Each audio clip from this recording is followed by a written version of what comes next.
అందరికీ వందనాలు. నేను స్టీఫెన్. ఈరోజు మీ మధ్య ఒక వాక్యాన్ని ఉంచాలని ఆశపడుతున్నాను. అది ఏంటి అంటే కీర్తనలకు రాసినటువంటి గ్రంథము 55వ అధ్యాయము 22వ వచనము. అది ఏంటి అంటే, నీ భారము యెహోవా మీద మోపుము, ఆయన నిన్ను ఆదుకొనును. నీతిమంతులను ఆయన ఎన్నడూ కదలనీయడు.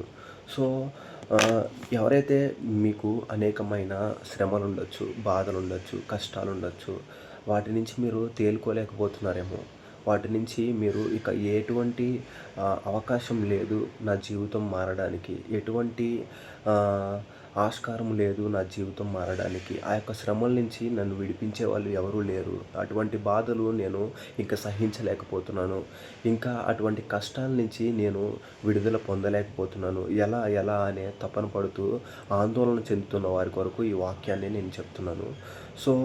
మీకు ఎంతైతే భారం అనేది ఉంటుందో ఆ భారాన్ని యెహోవా మీద మోపడం నేర్చుకోవాలి మనం. మీకున్న కష్టాలు, శ్రమలు, ఇబ్బందులు మీరు ఏం ప్రెజర్ తీసుకోవాల్సినంత అవసరం ఏం లేదు. మీకు ఎన్నైతే బాధలు ఉన్నాయో ఆ బాధలన్నిటినీ దేవుడి మీద మోపండి. అప్పుడే కదా ఆయన మీ ప్రార్థనలు ఆలకించి మీకు సమాధానాన్ని చెప్తాడు. ఇక్కడ ఇంకో వాక్యం రాయబడి ఉన్నది ఏంటి అంటే, నీతిమంతులను ఆయన ఎన్నడూ కదలనీయడు. మన నీతిని బట్టి ఆయన న్యాయం తీర్చగలిగినటువంటి దేవుడు. నీతిమంతులు 7 మార్లు పడిపోయినా సరే తిరిగి లెగుస్తారని దేవుడు వాక్యాలు సెలవిస్తున్నాయి.